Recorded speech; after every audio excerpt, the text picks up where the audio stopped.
dosen-dosen Anda semua juga pasti. Tapi saya coba mau berikan satu perspektif lain. Jadi selama 12 tahun ini saya meyakini nggak banyak yang mengambil jalur ini dari lulusan teknik lingkungan yang saya ambil ya. Jadi saya mau coba, apa namanya, mungkin rangkum rangkum judulnya menjadi, Pie Shape Environmental Engineer, The Process of Being a Generalist in the Environmental Engineering World. Sebenarnya ini cuman, apa namanya, gimik aja, tapi pada intinya ya, disclaimer dulu, bahwa perlu perlu orang dengan tipe jurnal spesialis dan tidak perlu dikotomikan sebenarnya. Kemudian dalam kesempatan ini juga saya pemapar, dalam mereka menyampaikan pengalaman dan sudut pandang pribadi saya, selama menjadi konsultan teknik lingkungan dan konsultan lainnya di bidang, lain karena, ada beberapa bidang yang saya geluti, selama mungkin 12 tahun, terakhir. Baik, perkenalan lagi mungkin, supaya lebih, apa namanya, lebih memahami jalur atau misalnya, ya jalur yang saya coba ambil semenjak menjadi lulusan teknik lingkungan. Waktu itu di tahun 2010, saya lulus, jadi tadi sudah disampaikan oleh, Pak Sony, saya satu di, Tel ITB 2005, kemudian, melanjutkan S2 di manajemen bencana di Universitas Pertahanan. Saya angkatan pertama di situ, sekarang universitas sudah ada di, Sentul ya, bahkan boarding sekarang. Dulu masih masih, santai sekali. Kemudian saya punya sertifikat, apa, financial analyst, level 1, CFA level 1, kemudian, saya ada SK Madya Teknik Lingkungan, saya punya SK Madya Teknik Air Minum, saya punya SK Madya Sanitasi dan, Limbah. Ini yang perlu diperbarui mungkin sanitasi dan limbah. Kemudian saya juga, apa namanya, menguasai ya mungkin, apa ya istilahnya ya, terbiasa dengan SPSS, Power BI, kemudian, R Studio, Python, SQL, Revit, Enslaved untuk, BIM ya, Building Information Management, kemudian AutoCAD pastinya, Panet pastinya, React ini untuk pembuatan apa namanya, aplikasi di, mobile, kemudian, ArcGIS, PHP, dengan framework, eee, CodeIgniter dan lain-lain banyak lah ya. Saya coba saya ya saya coba sampaikan, kronologis hidup saya mungkin selama 12 tahun terakhir. Ini tidak semua disampaikan, cuman kurang lebihnya seperti ini. 2012 setelah lulus dari S2 saya di bencana, saya tiba-tiba, sehari setelah lulus saya dikontak oleh, teman saya untuk menggantikan dia menjadi asisten tenaga ahli. Jadi ini path yang saya lalui ya. 2012 saya menggantikan dia menjadi asisten tenaga ahli untuk pengembangan database PAM. Jadi, nah, yang sekarang dikenal dengan SIMSPAM ya, yang dimiliki oleh Direktorat, Air Minum, Direktorat Jenderal Cipta Karya, Kementerian PUPR. Di sini, kemudian, di satu, sisi saya juga masih memiliki, kajian teknis terkait apa, perbatasan ya, apa, bersama dengan BNPB waktu itu.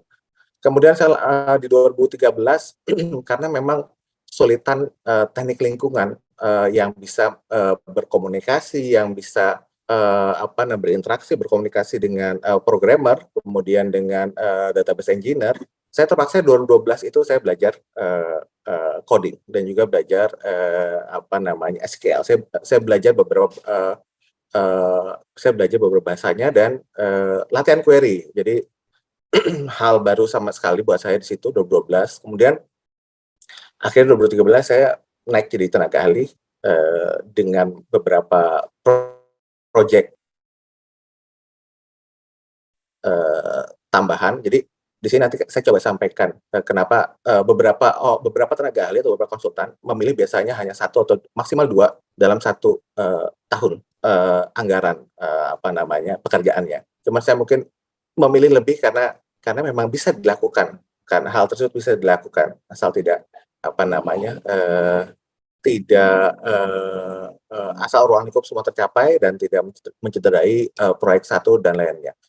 Oke, 2013 saya masuk pertama kali menjadi tenaga ahli, karena saya di awal, mem-branding, ya kalau saya dari awal tenaga ahli. Jadi tidak terikat dengan, eee, perusahaan. Jadi yang saya ambil adalah, saya konsultan individual, tidak terikat dengan perusahaan, dipersilahkan. Kemudian 2014 saya pertama kali jadi tim leader. Di situ mulai beragam, pekerjaannya, projeknya. Ada yang tentang aplikasi, ada yang tentang penyusunan, dokumen air minum, ada yang tentang FS, DED, ada yang bahkan sampai monitoring, gedung pemerintah waktu itu ya, aplikasi, dan juga pengembangan monitoring laporan keuangan. Nah, ini makin beragam 2014. Jadi, cukup cukup menjadi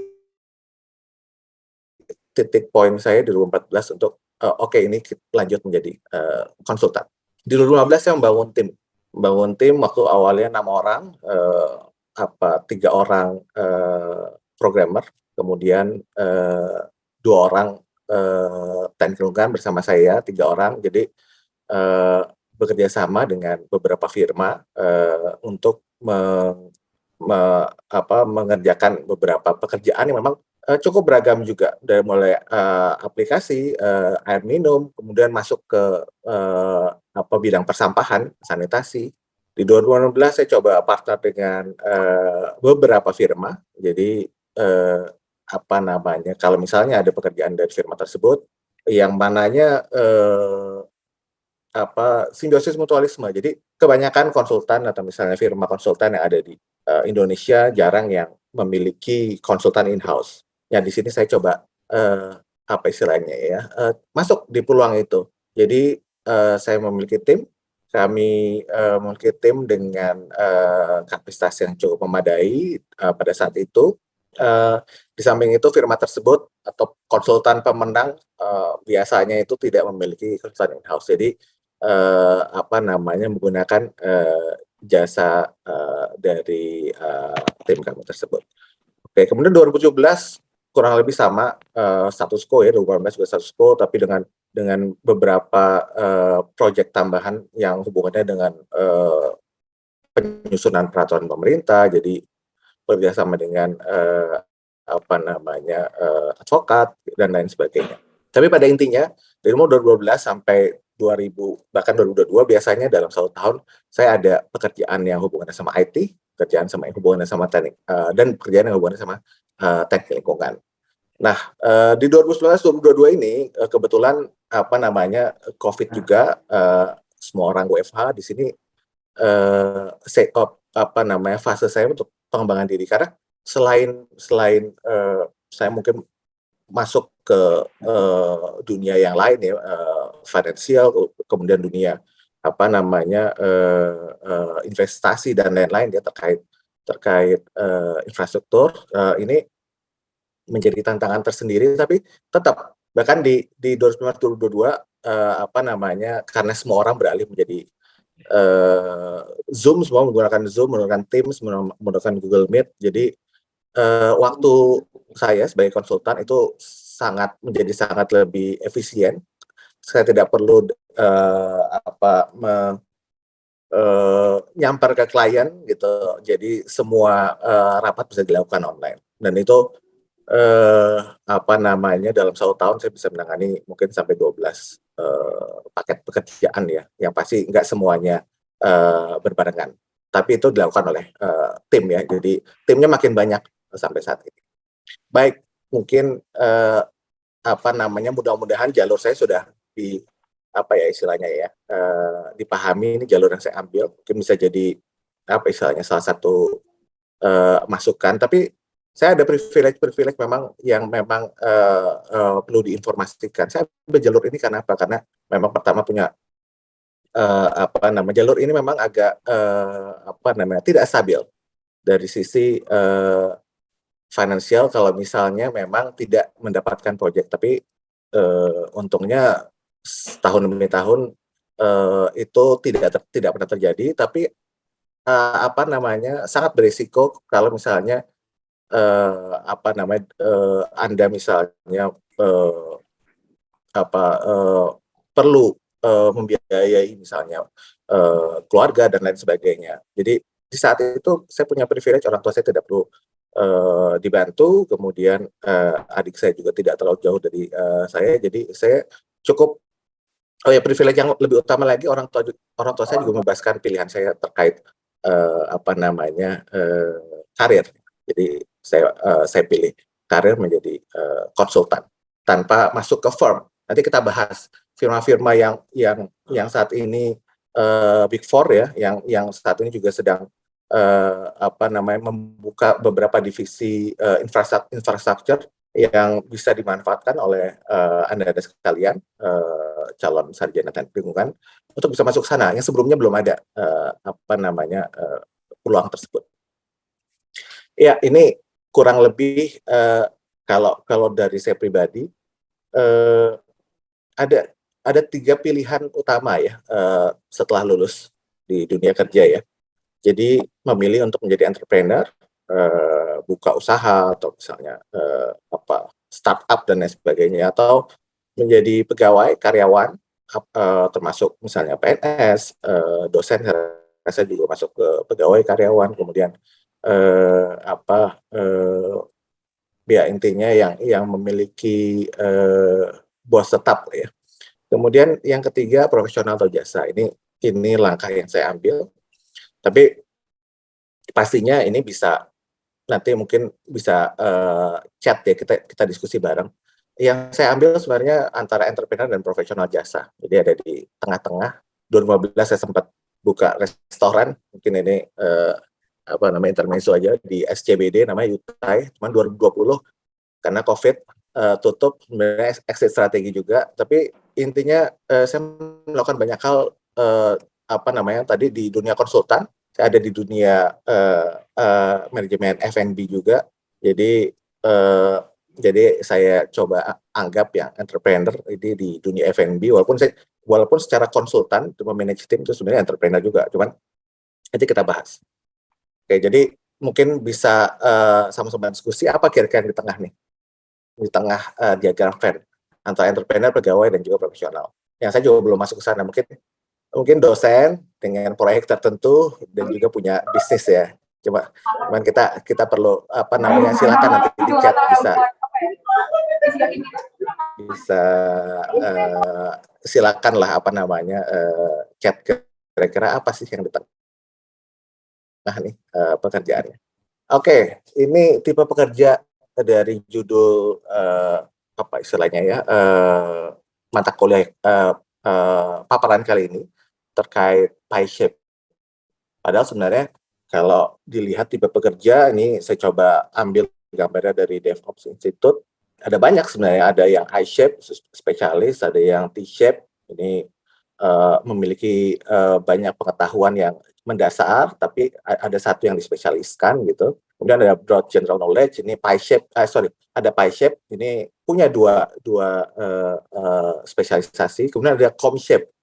Kemudian sebenarnya ada lagi yang nggak kita bahas ini, ada E-shape sama X-shape, tapi saya rasa itu terlalu superhuman ya. Ini menurut saya juga com-shape juga sangat superhuman, dan sebenarnya kalau dilihat sebenarnya ini harusnya tidak sama rata. Jadi I-shape pasti akan jauh lebih panjang spesialisnya dibanding T-shape, pie-shape, dan juga com-shape. Jadi yang saya ambil mungkin kurang lebih di pie-shape nih. Punya 2 spesialis atau bahkan mungkin 2,5 atau 3 ya, dan itu pasti akan berkembang terus karena tadi path yang saya ambil adalah konsultan yang memiliki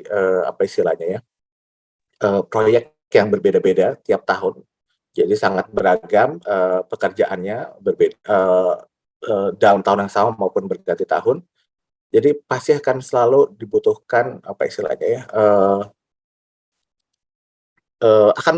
terus belajar gitu. Jadi setiap proyek pasti saya akan selalu belajar, dan kalau misalnya ada proyek yang terlalu ekstrim bedanya dengan ekspertise saya sebelumnya, itu pasti saya tidak segan-segan untuk mendalaminya lagi ya, yang pasti supaya komunikasi saya dengan tenaga ahli yang lain bisa berjalan lancar. Oke, sekarang saya coba sampaikan ada beberapa combo keahlian untuk tadi ya, PyShape Environmental Engineer. Jadi saya rasa ini bisa jadi masukan buat, Anda sekalian. Yang saya ambil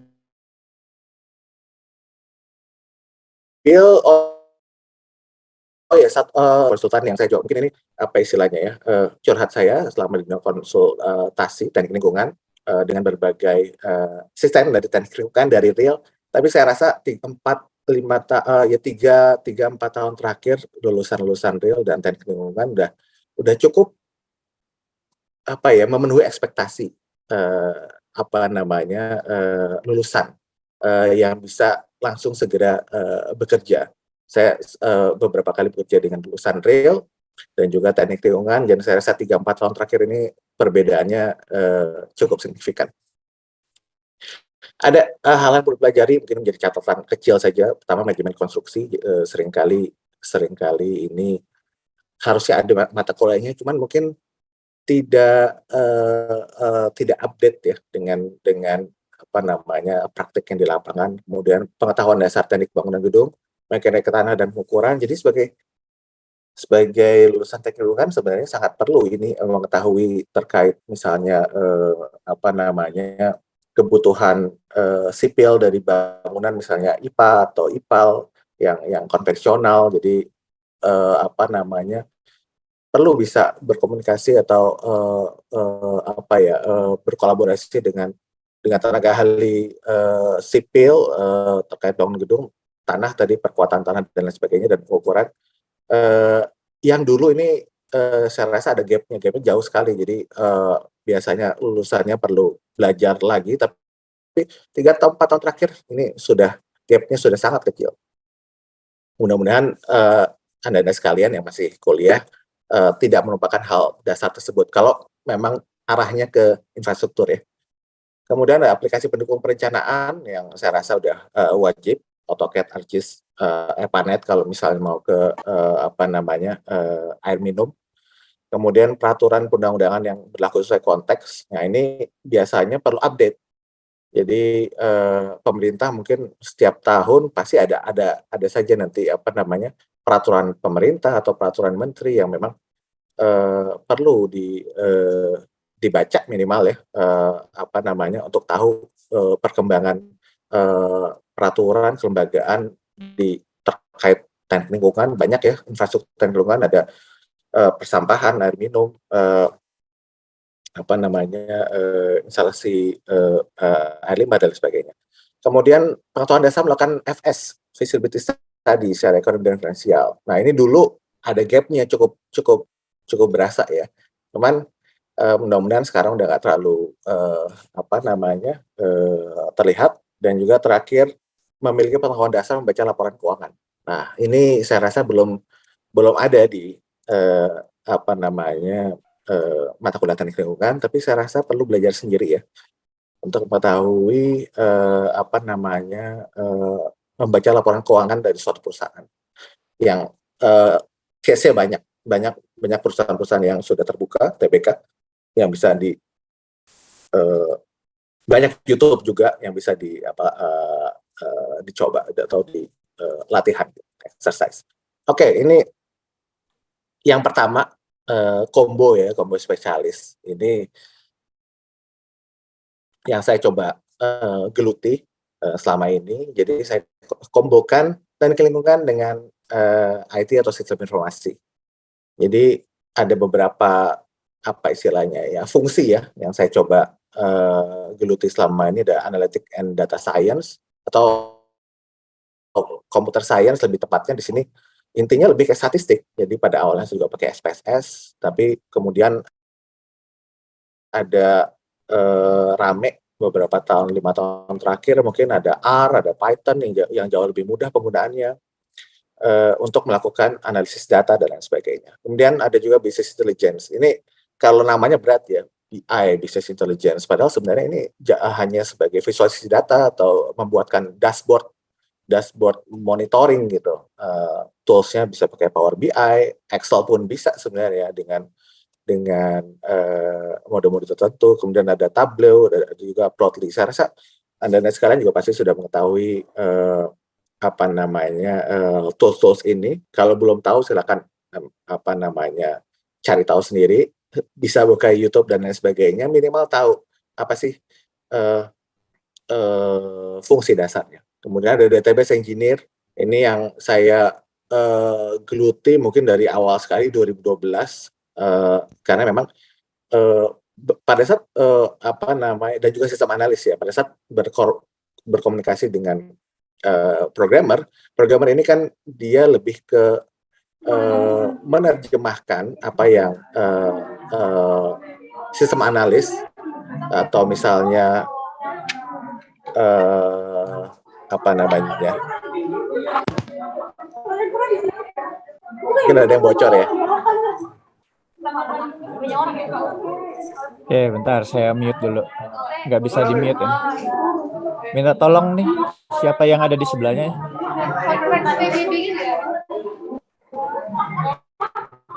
Halo. Wajizatul Amnia. Oke, makasih. Oke, terima kasih. Oke, jadi apa namanya, jadi apa yang saya lakukan adalah menerjemahkan kebutuhan dari klien, kebutuhan dari apa ya, dari suatu sistem informasi atau aplikasi kepada programmer untuk bisa dikembangkan lebih lanjut. Jadi sistem analis ini sebenarnya apa namanya, pekerjaan atau fungsi dari teknik lingkungan yang bisa sekali diambil sama lulusan teknik lingkungan. Karena yang mengetahui substansi dasar dari misalnya kayak bidang persampahan, air limbah, air minum, pengolahan penyebaran udara, itu ya lulusan teknik lingkungan.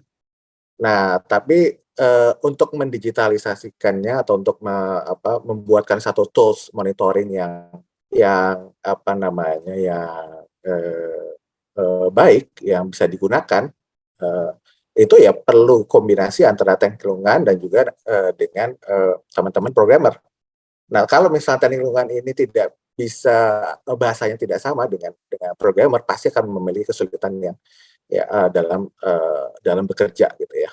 Jadi saya rasa pada saat 2012 sampai mungkin 2018 saya mungkin mengambil peran dari senior-senior saya yang konsultan mungkin yang di angkatan 80, angkatan 90 yang memang belum bergerak ke arah sini. Jadi apa namanya, saya diberi jalan ke arah sini karena memang belum ada yang melakukan hal tersebut. Dan mudah-mudahan dalam beberapa tahun terakhir, mudah-mudahan ada juga nih teknik lingkungan yang memang arahnya ke sana. Jadi ini baru informasi.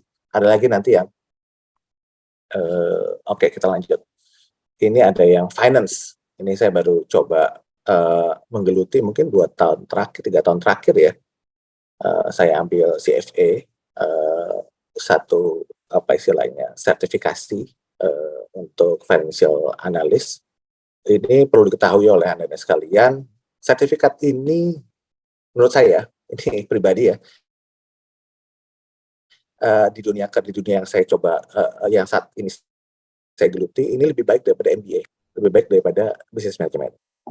Lebih apa ya, lebih dipandang untuk misalnya analisis investasi atau analisis apa namanya, untuk pendampingan merger and acquisition atau pendampingan pekerjaan atau proyek PPP, KPBU ya, kerjasama pemerintah dan swasta, ini perlu coba dipikirkan oleh Anda sekalian, atau dicoba cek apa sih CFA, di YouTube-nya juga banyak ada yang membahas hal tersebut.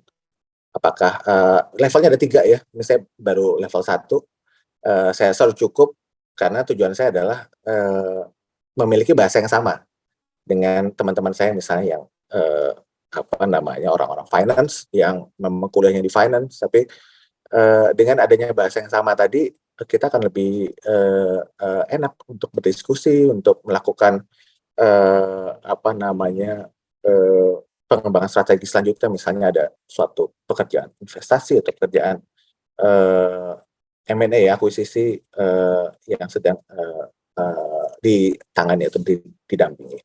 Kemudian ada lagi teknik lingkungan dan instrumentation engineering. Ini mungkin lebih ke teknik elektro ya. Tapi memang dari pengalaman saya, perkembangan infrastruktur teknik lingkungan mungkin 20-30 tahun terakhir itu bukan di sisi unit operasi, tapi di sisi penurunan NRW dan juga efisiensi energi yang pastinya memerlukan kompetensi dari teknik elektro atau mungkin teknik elektro atau teknik instrumentasi.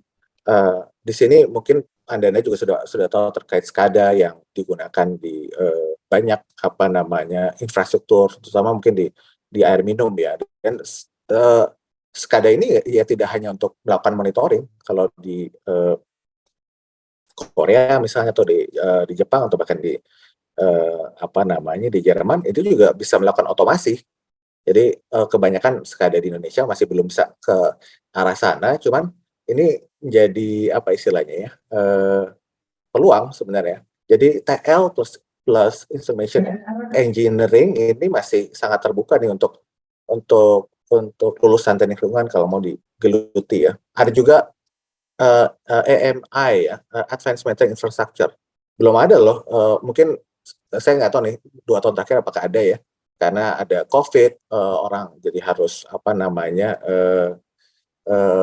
berkreasi, berinovasi ya. Tapi selama yang saya tahu nih belum ada PDAM atau perusahaan air minum swasta yang mengimplementasikan advanced metering infrastructure. Jadi sama kayak PLN, jadi kita tahu penggunaan air di rumah, kita punya end user aplikasi sendiri untuk mengetahui hal tersebut.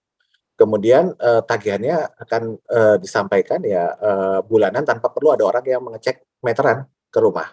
Dan hal ini juga sebenarnya ditambah dengan ada fungsi kalau tadi meter reading aja yang otomatis namanya AMR, automated meter reading, tapi AMI ini bahkan ada fungsi untuk melakukan penutupan.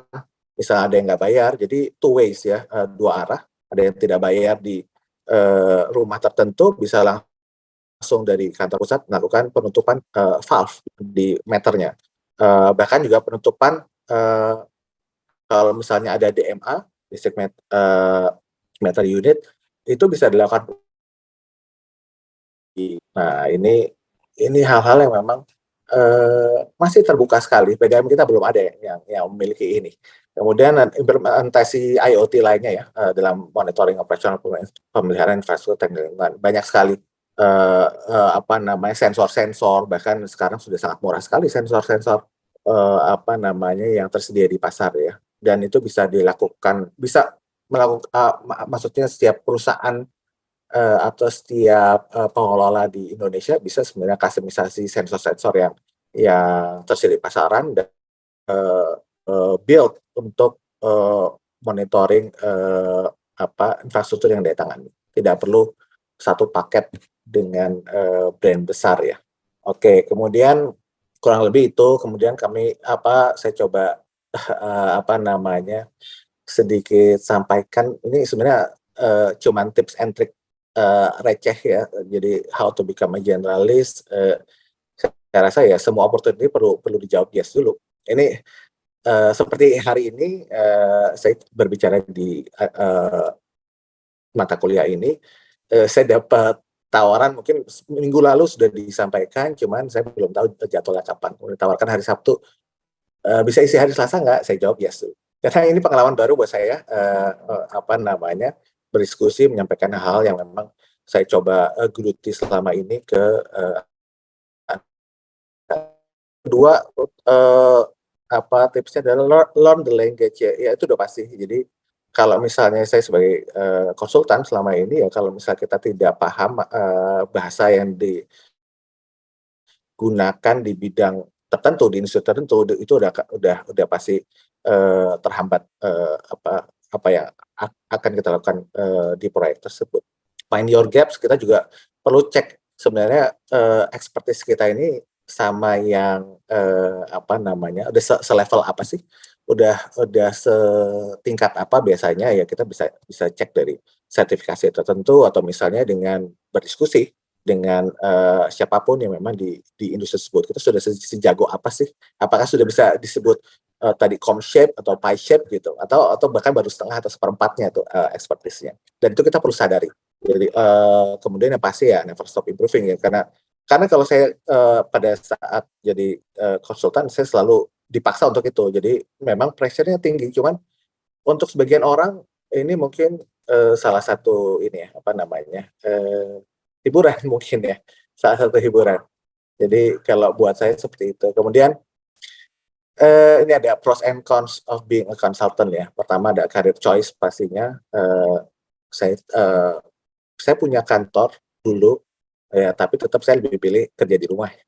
Walaupun dengan bekerja di rumah ya kita kita nggak tahu apa namanya, waktu, tapi ya dengan disiplin, jadwal ya, itu pasti bisa bisa diatasi ya. Kemudian, pilihan bekerja di rumah ini saya udah lakukan mungkin di 2014 ya, jauh sebelum sebelum pandemi. Begitu ada pandemi, ada Zoom, ya itu happy sekali.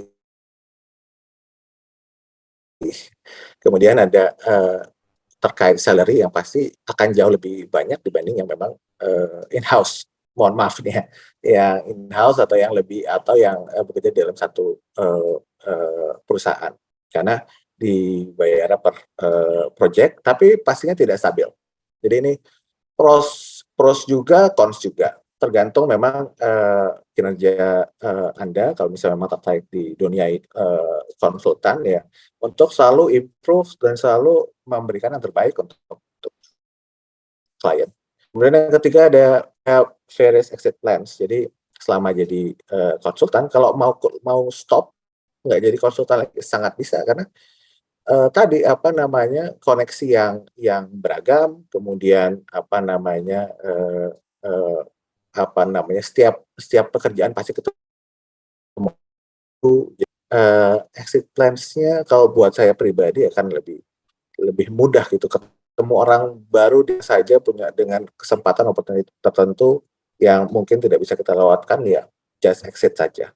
Kemudian ya flexible work condition bisa dipilih di mana saja, tapi memang tergantung branding dan persona branding-nya. Jadi apa nih kalau mau mau jadi konsultan apalagi di, apa nama istilahnya ya, di dunia pemerintahan, saya rasa branding kalau Anda adalah expertise di bidang tersebut itu sangat sangat penting gitu. Dengan apa maksudnya, Anda expertise dan dibutuhkan oleh, eee, klien lain itu, perlu disampaikan gitu, apa ke calon, klien Anda. Kalau misalnya bekerjanya jadi tidak bisa kantor dan lain sebagainya itu, apa namanya, hal yang perlu disampaikan. Karena, apa namanya, jadi konsultan zaman dulu tidak bisa satu 2 project dalam 1 tahun ya. Jadi perlu lebih dari itu untuk bisa, apa namanya, sejahtera. Tapi untuk sekarang saya rasa udah cukup pada saat di awal-awal saya rasa dengan pengalaman 1 sampai 2 tahun, saya rasa perlu lebih dari, 1. Kemudian tadi having a broad network pastinya. Nah ini satu catatan lagi, kita perlu plan your own benefits. Jadi karena saya pribadi adalah individual consultant dan sebagai partner di beberapa, firma atau PT konsultan, kita perlu menyiapkan diri dari, asuransi, kemudian dari, apa namanya, eee, ya hal-hal yang memang tidak yang biasa disediakan oleh oleh, pemberi kerja misal di suatu perusahaan besar ya, pasti ada asuransinya, ada tunjangan macam-macam gitu. Nah ini sebagai konsultan kita perlu atur itu, sendiri. Ini pros dan cons juga.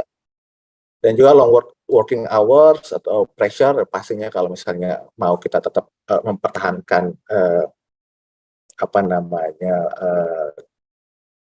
klien, saya rasa ini, eee mau nggak mau, pasti kalau misalnya memang Anda mau klien terus-menerus dan mempercayai, apa namanya, Anda sebagai konsultan, saya rasa nggak ada cara lain selain kerja keras dan menikmati pressure yang memang diberikan ke Anda. Jadi nggak ada jalan pintas menurut saya.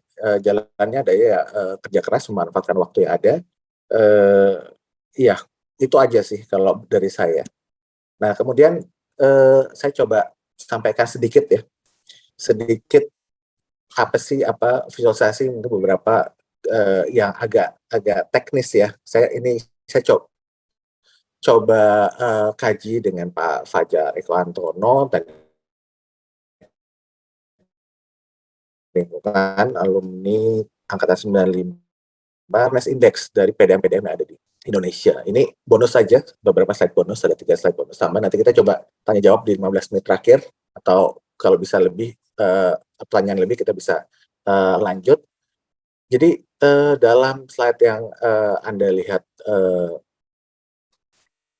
kali ini, kami coba petakan kira-kira komponen ICT di air minum, PDAM, itu apa saja sih, dari mulai penggunaan PC, mempunyai staff di bidang IT nggak, kemudian punya billing system nggak, manfaatkan SCADA atau tidak, menggunakan advanced monitoring infrastructure atau tidak, gitu, menggunakan CCTV atau tidak. Nah, ini kami coba petakan untuk semua PDAM, kalau nggak salah kami berhasil memetakan 300-an PDAM ya.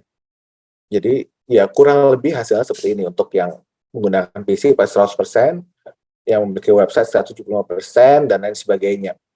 Ini ada yang 0% AMR, ini automated reading, dan juga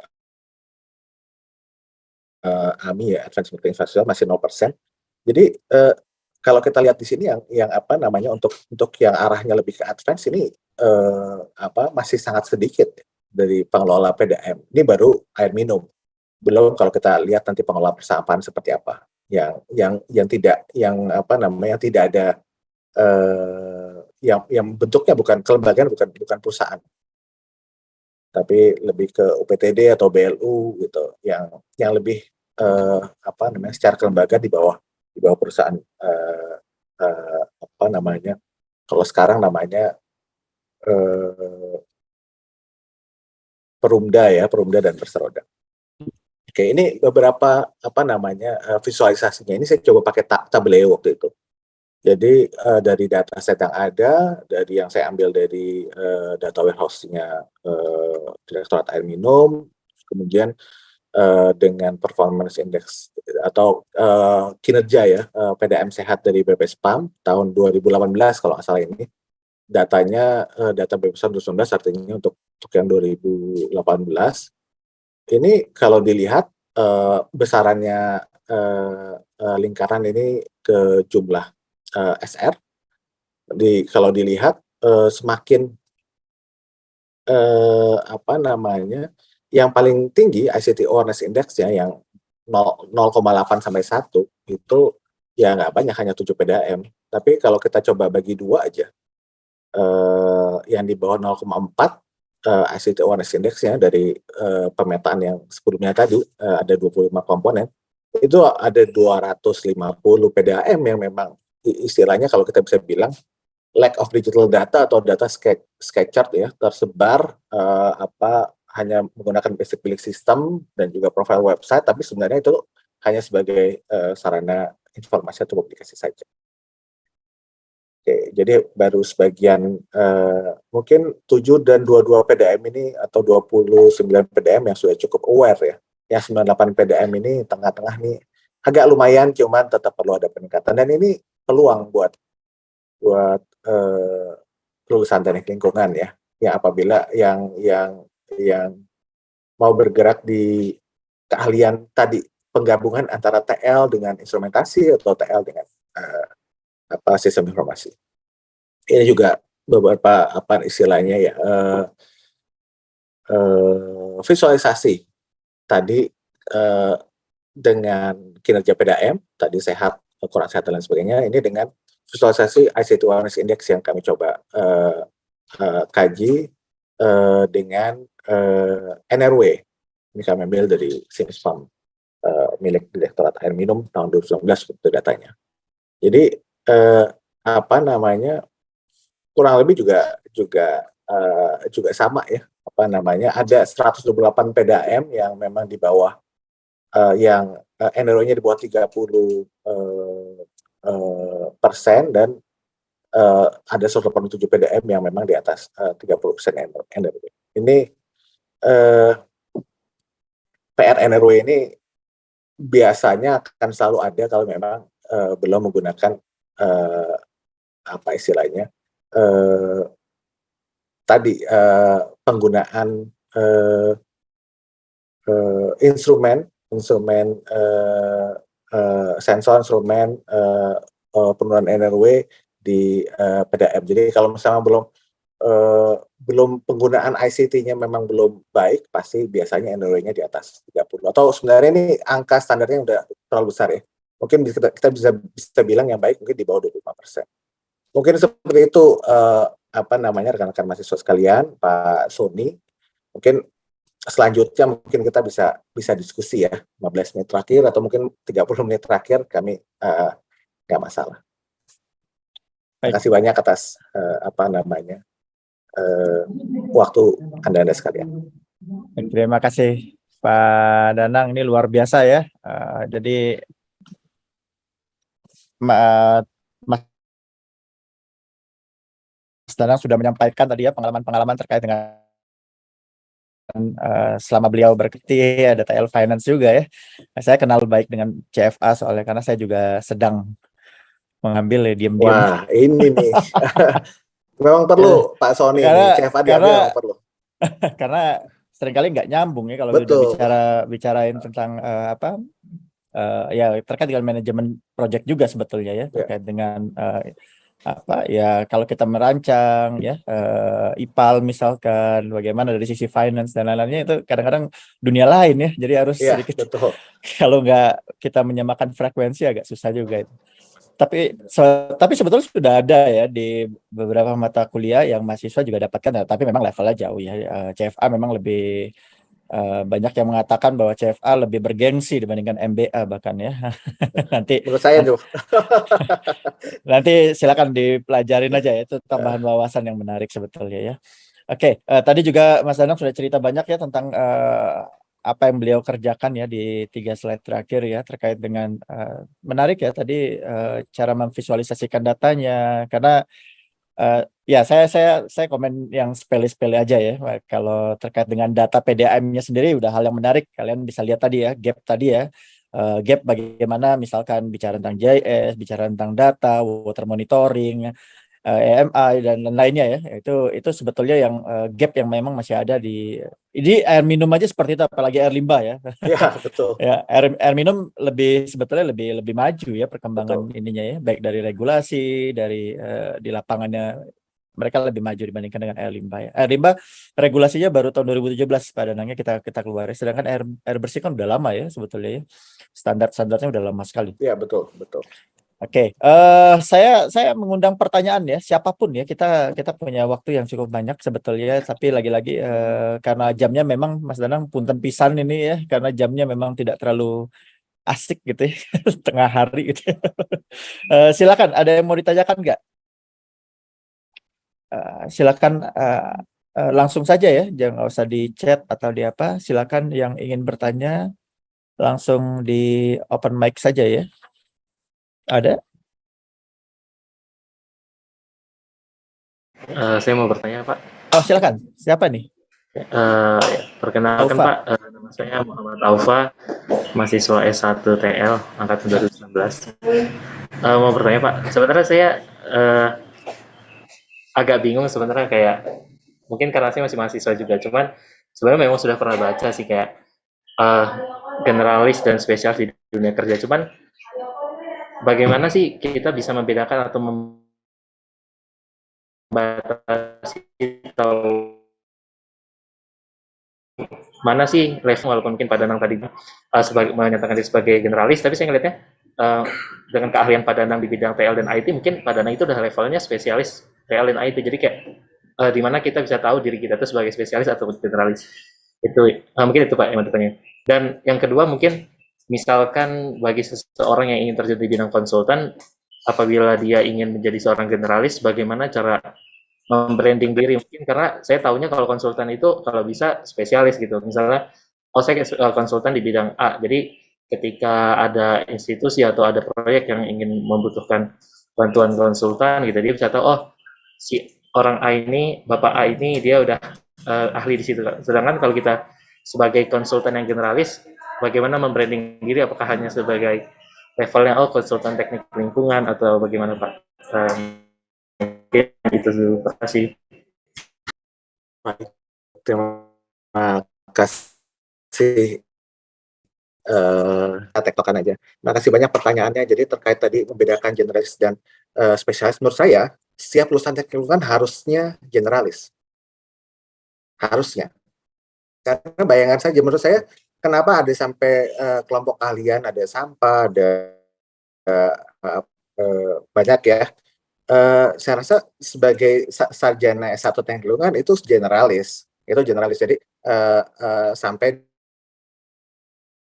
dia mengambil mungkin masternya di bidang tertentu yang apa atau misalnya course atau mendalami hal tertentu di satu satu kelompok keahlian itu baru muncul spesialis. Tapi generalisnya adalah T-shape yang tadi itu T-shape. Jadi semuanya di level dasar itu sebenarnya udah untuk lulusan teknik lingkungan menurut saya itu sudah T-shape generalis ya. Jadi ada spesialis yang diambil misalnya persampahan, air minum dan lain-lain. Tapi tidak menutup kemungkinan Anda sekalian juga mengerti misalnya ambil TA-nya sampah tapi mengerti tentang air minum dan air limbah dan lain sebagainya dan bisa berkomunikasi misalnya dengan lulusan teknik sipil yang memang pada saat pembangunan infrastruktur ya kita perlu jelas perlu komunikasi dengan teknik sipil dan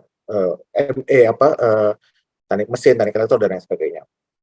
Jadi menurut saya pada dasarnya teknik lingkungan lulusan lingkungan adalah T-shape.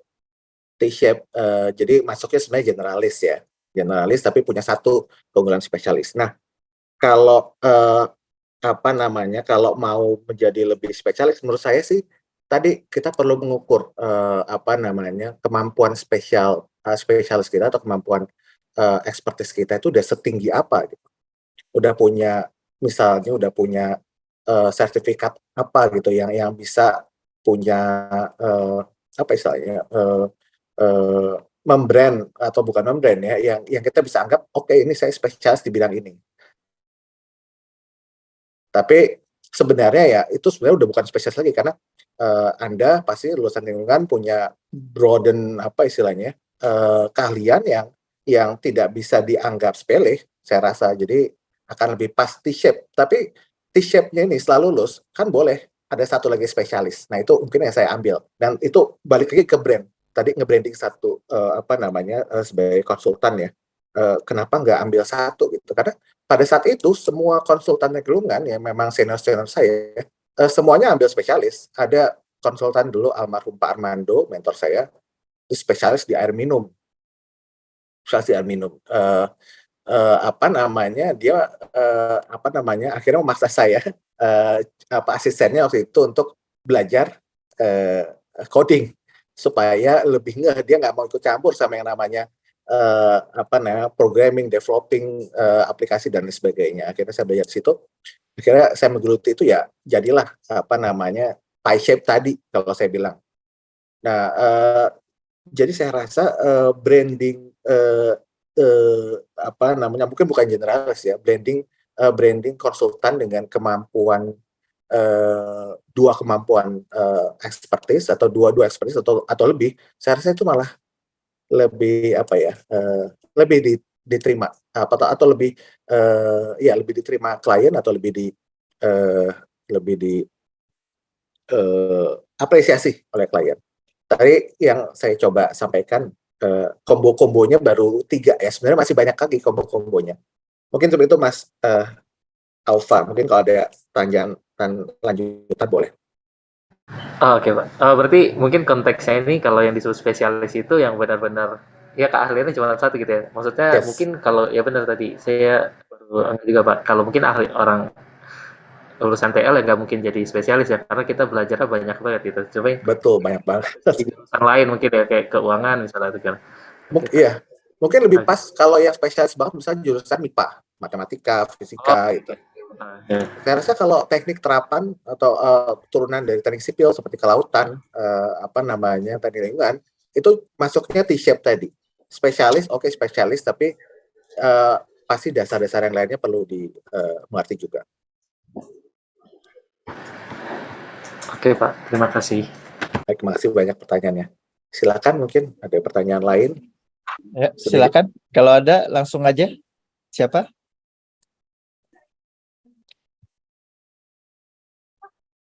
Ada yang ingin tanyakan lagi?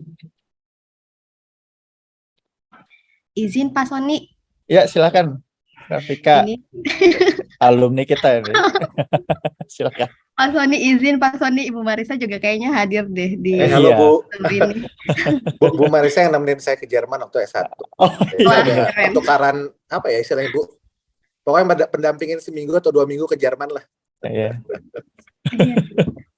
Ini saya mau tanya ke Pak Danang.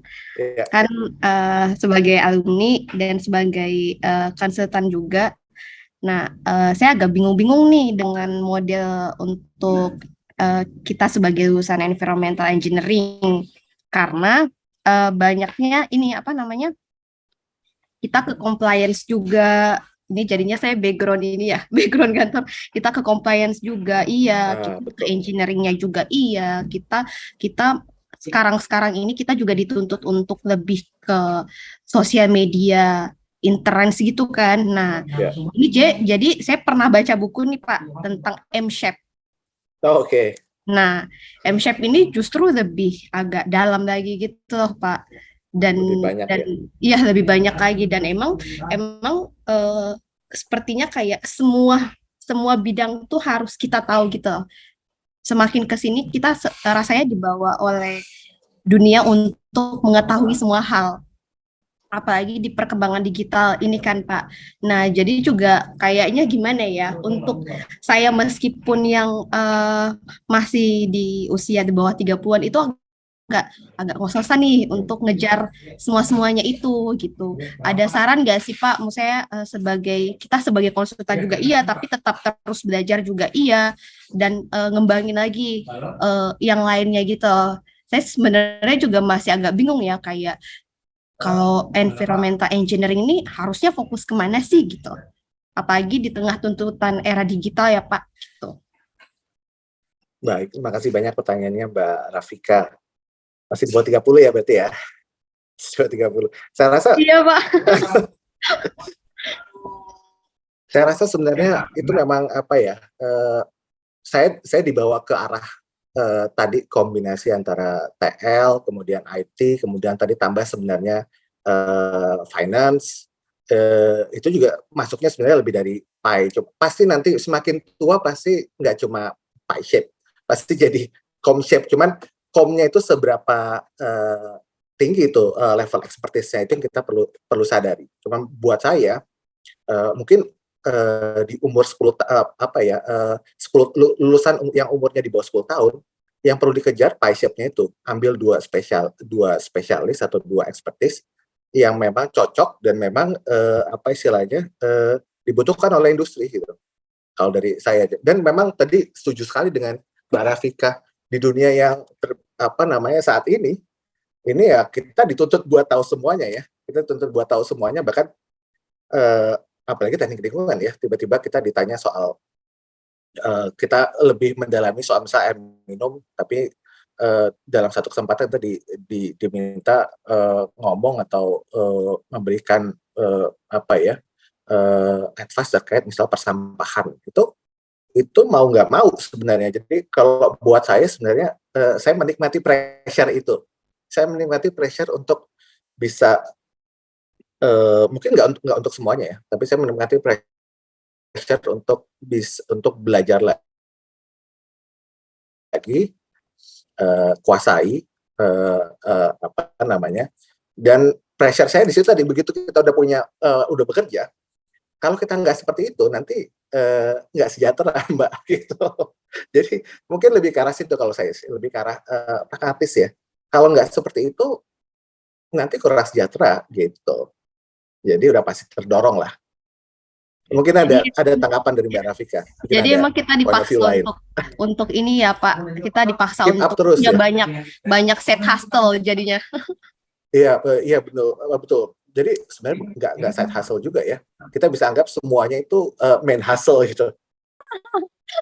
Jadi kayak 2 Ya. tahun lalu 2020 pada saat pandemi, saya mengerjakan 12 paket pekerjaan kontraktual. Bukan kontraktual semua sih. Mungkin 6 kontraktual, sisanya individual.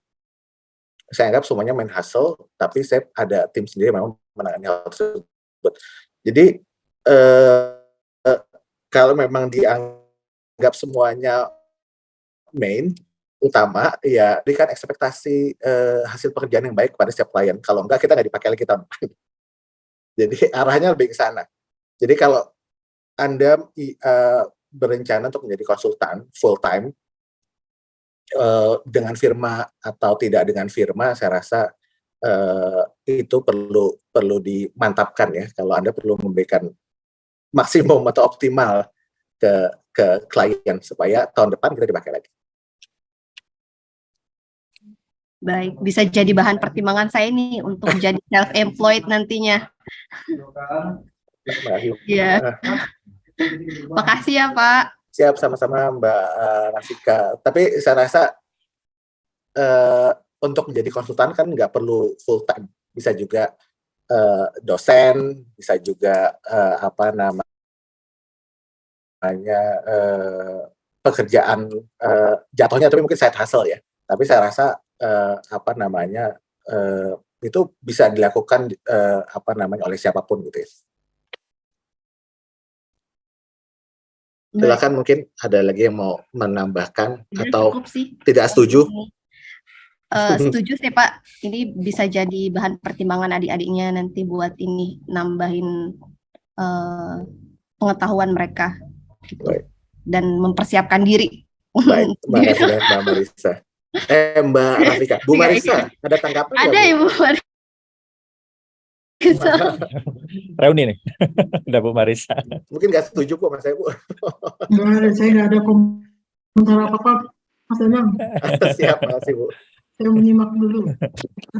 Baik, terima kasih Bu Marisa. Ada lagi mungkin dari yang lain? Kalau sambil nunggu yang lain, saya mau nanya nih.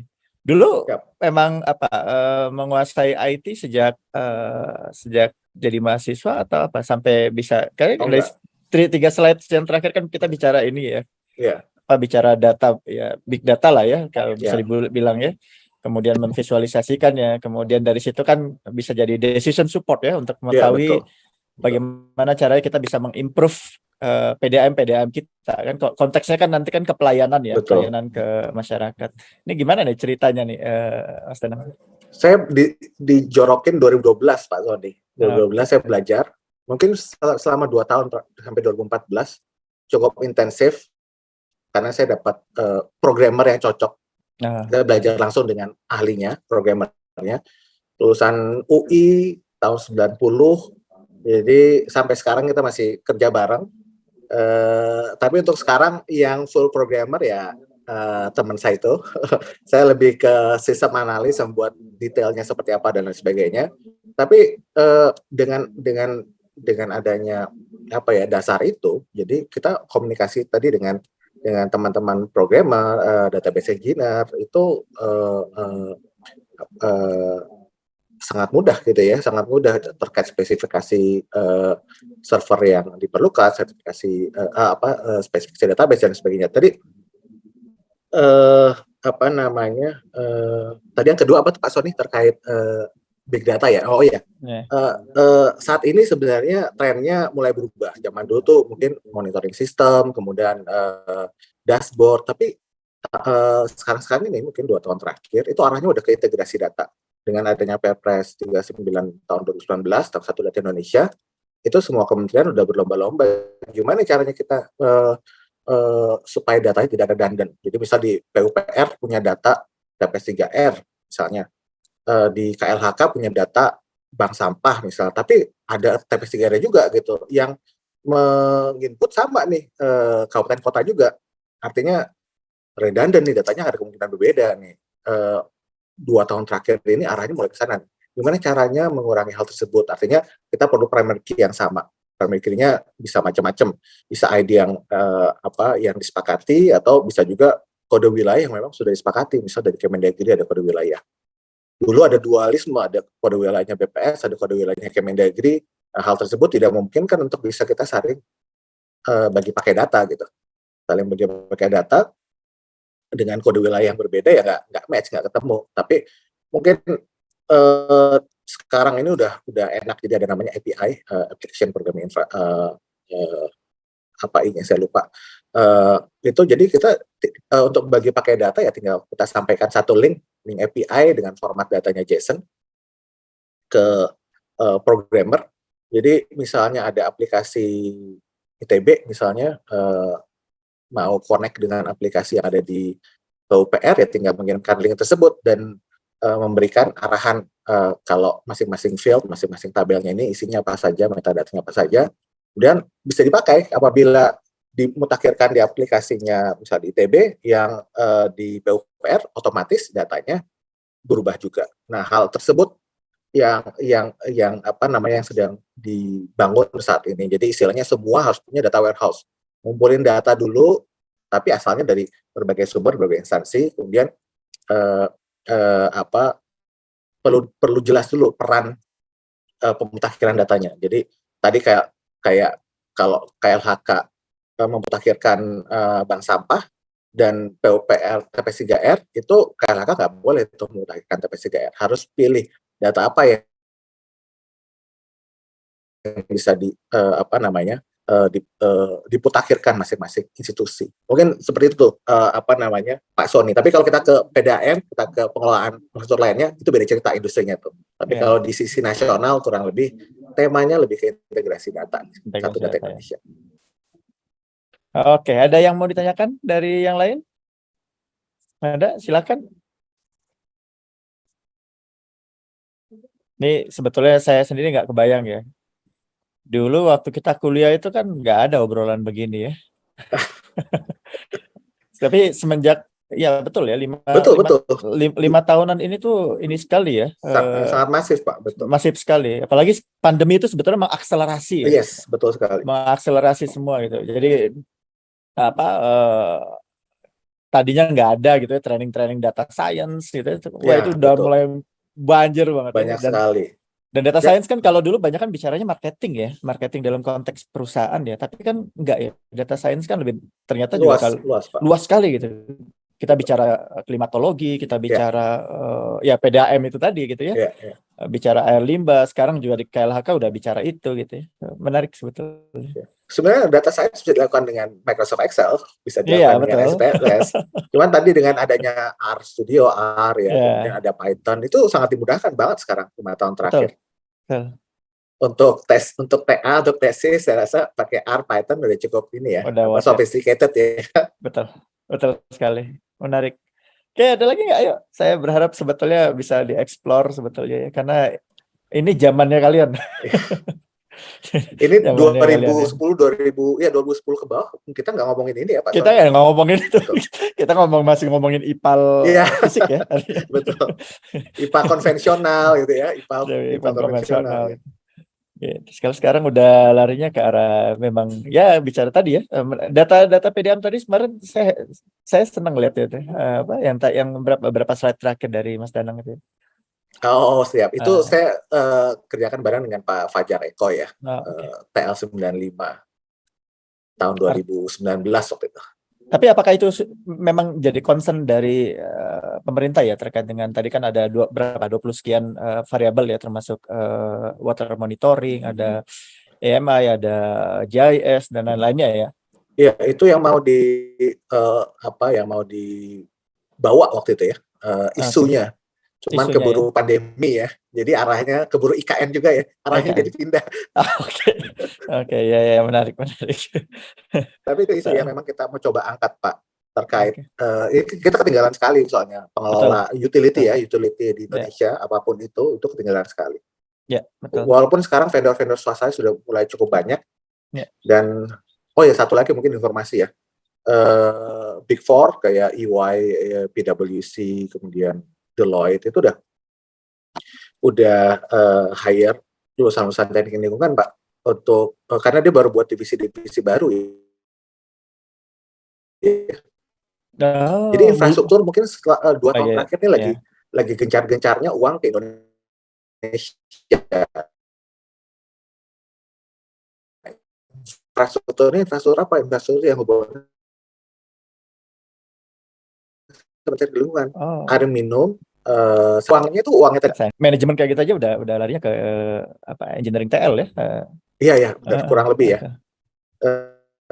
Cuman ini juga saya apresiasi nih Pak Sony dan Bu Marisa, rekan dosen sekalian, 5 tahun terakhir ini lulusan Real dan lulusan TL sudah berbeda sekali. Maksudnya saya pakai fresh graduate waktu itu hire beberapa orang dari Real, dari TL, sudah sangat mahir terkait ArcGIS-nya, sudah sangat mahir terkait AutoCAD. Jadi udah langsung bisa dipakai tuh, Pak. Ini luar biasa sih. Udah nggak perlu diajarin lagi. Ya, zaman kita nggak ada ya. Zaman kita masih repot lah waktu itu ya. Dulu masih pakai kalkir soalnya. Oke, Alfa resan lagi, silakan. Tadi saya mau nanya lagi, Pak. Ya, Pak Danang, saya mau nanya terkait. Saya juga cukup tertarik sama dunia data science dan data analis ya. Nah, cuman yang saya bingungin kalau kita bicara data science sama data analis, kalau lihat di LinkedIn gitu ya, contohnya peluang kerja, atau saya lihat tuh kebanyakan masih di startup gitu kan. Nah, jadi maksudnya kalau yang in-house gitu, startup, atau saya lihat ada juga sih beberapa freelance gitu ya. Nah, kalau untuk di dunia TL, data science sama data analis ini memang biasanya freelance atau konsultan gitu, atau sekarang kayak kontraktor-kontraktor atau perusahaan-perusahaan ya terkait dengan TL ini, proyek-proyek TL untuk data science dan data analisa ini kayak kerja di perusahaan harus ya jadi konsultan individu gitu, Pak, trennya kalau sekarang di Indonesia. Biasanya kalau di Indonesia untuk yang data science tapi hubungannya sama TL itu masih di konsultan ya, firma konsultan.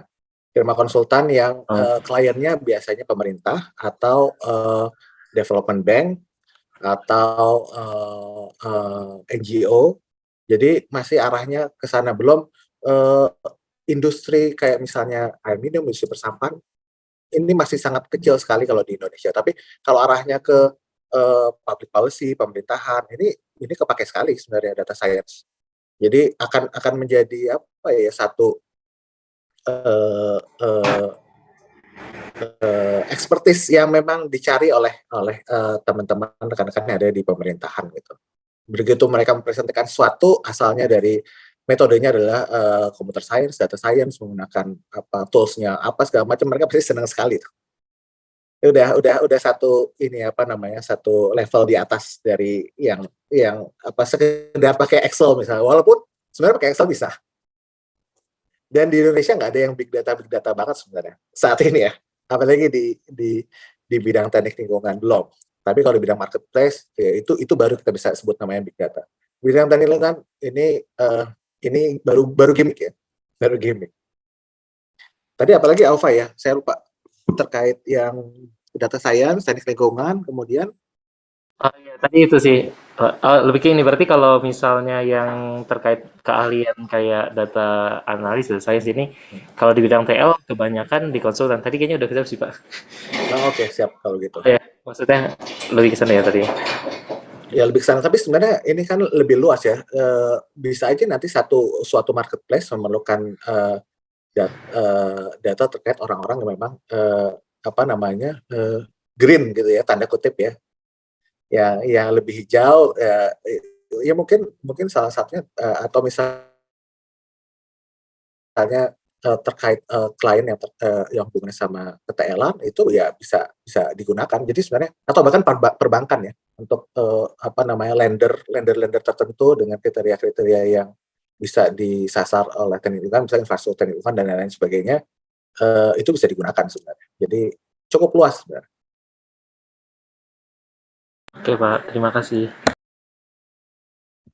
Oke, menarik ya. Sebetulnya memang data science itu perkawinan antara computer science dengan statistik sebetulnya. Yes, betul.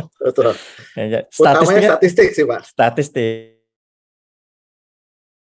betul. Jadi kalau ditanya terpakai sekali sebetulnya. Jadi banyak sekali tesis atau tugas akhir atau bahkan disertasi yang dia sangat statistik dan sebetulnya ilmunya lagi berkembang ya sekarang itu ya. Jadi metodenya banyak sekali ya. Saya lagi bimbing mahasiswa bicara bagaimana caranya merancang pemantauan kualitas air dengan menggunakan foto udara, jadi machine learning gitu ya. Jadi dia ambil data itu dari citra ataupun dari lidar ya. Kemudian dia akan lihat perkembangan kualitas air itu dari bulan ke bulan, dari tahun ke tahun, dan itu perkembangannya sekarang ke sana. Bahkan kemarin kita ketemu sama salah satu dosen alumni sipil, namanya Dr. Irwanda dari Warwick University. Dia presentasi justru arahnya sekarang ke arah sana tuh, mengamati kualitas bangunan sipil dengan menggunakan drone. Juga ada sekarang ada yang persampahan ya Pak Sony. Betul. Kalau nggak salah untuk timbunan sampah di bantaran kali gitu ya. Bahkan bisa melihat ini sampahnya jenisnya apa ya? Wah, luar biasa sekali. Jenisnya apa gitu. Makanya betul. Menarik lah itu. Oke, ada lagi yang lain? Nah, sebetulnya ini menarik ya dari Mas Danang. Nanti senior kita yang lain juga akan bicara mengembangkan apa yang tadi dari Mas Danang ya, lebih spesifik ya. Oke, ada lagi? Ada pertanyaan mungkin terakhir ya? Karena udah. Oh, silakan. Siapa ini? Mana ya orangnya? Siapa? Saya Pak Rahmadani. Oh, oke, silakan Rahmadani. Izin tanya Pak Danang, itu tadi sempat dibahas untuk yang di slide yang PDAM itu ada bayangan yang untuk buat instrumentasi pakai SCADA itu biasanya ada di unit produksi juga kan Pak. Nah kalau untuk untuk kasus penanganan RW itu biasanya tools yang digunakan IoT ataupun advanced meternya itu yang digunakan apa aja ya Pak? Terima kasih. Oke, baik, terima kasih Rahma. Jadi sebenarnya kalau kita ya sebagai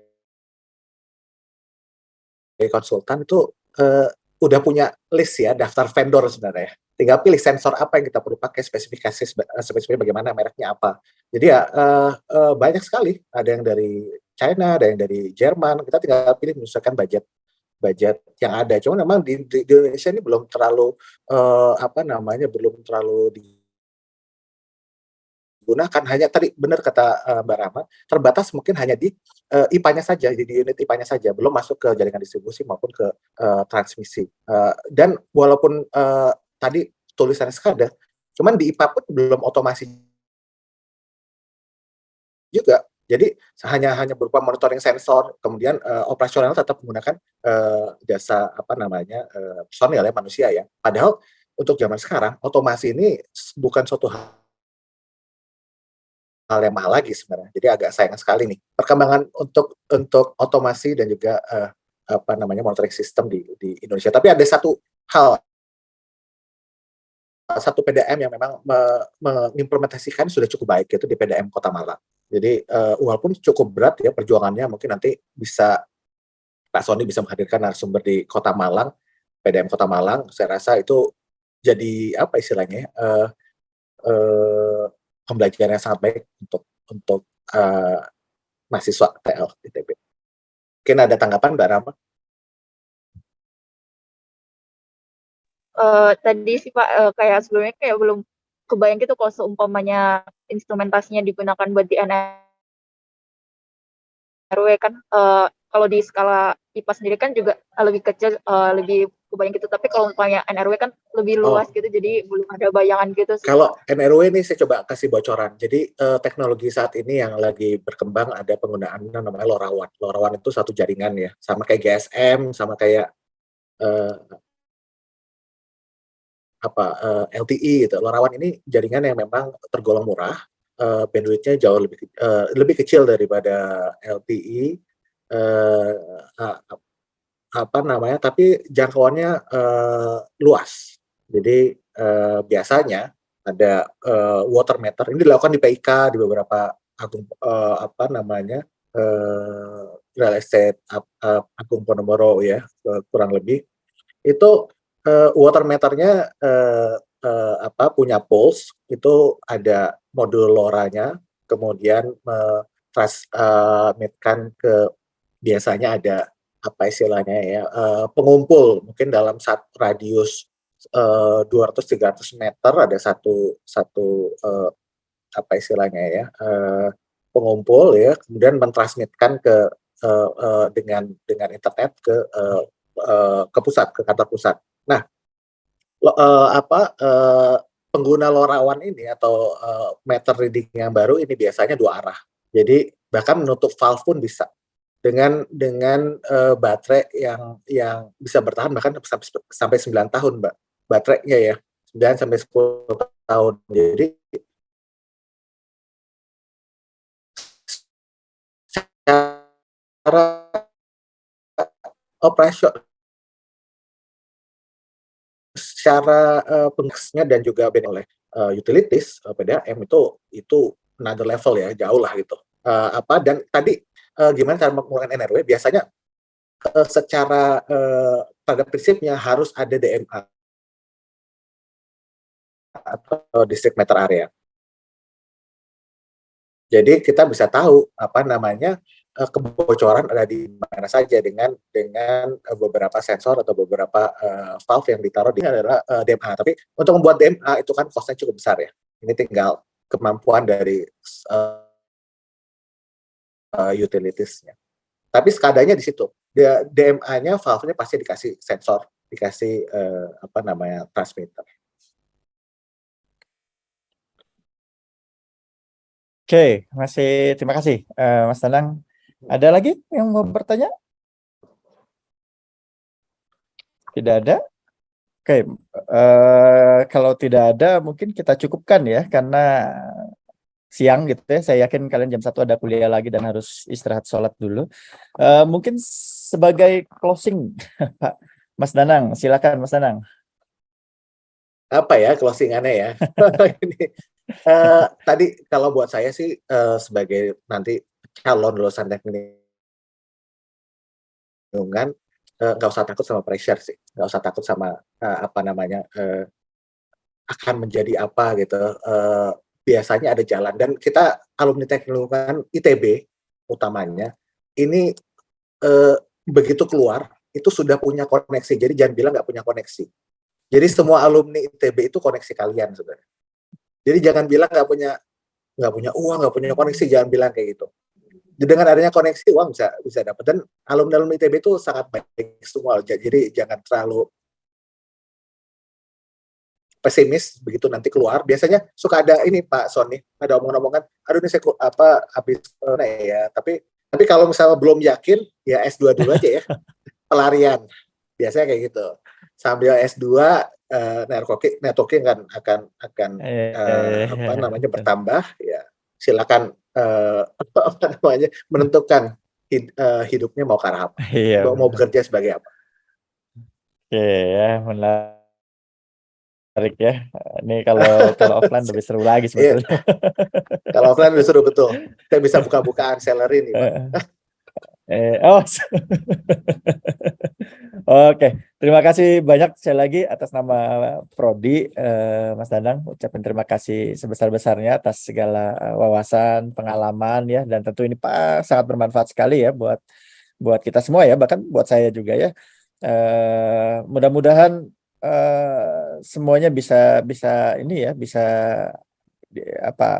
dijadikan pengalaman ya, bertambah ilmunya ya. Insya Allah minggu-minggu depan kita juga akan mendatangkan alumni untuk berbicara hal yang sama, baik dari pemerintah ya, terkait dengan kebijakan-kebijakan tentunya, karena tadi ya Mas Danang juga udah cerita banyak hal kebijakan pemerintah sekarang sudah sangat-sangat mendukung ya untuk implementasi teknologi dan lain-lainnya. Jadi saya pikir peluangnya sudah sangat lebar gitu ya, dan menuntut tambahan wawasan, tambahan kompetensi kita gitu, biar kitanya juga bisa lebih siap gitu. Oke, sekali lagi Mas Danang terima kasih banyak. Semoga sehat selalu. Terima kasih banyak Pak Sony. Ada Bu Sasa juga, mungkin ada closing juga dari Bu Sasa. Bu Sasa di rumah atau di Harjoko nih. Baik, jangan lupa absen ya. Bu Sasa ada yang mau disampaikan, Bu? Nggak ada Pak Sony yang pengampu kuliahnya. Oh iya. Oh, peserta kalau Bu Sasa sekarang berarti. Iya. Baik, terima kasih ya semuanya ya. Kita berikan applause ya ke Pak Danang. Sekali lagi semuanya jangan lupa absen ya, dan jangan lupa ada sesuatu yang harus dikerjakan di EduNext. Nanti silakan deadline-nya dicek lagi ya.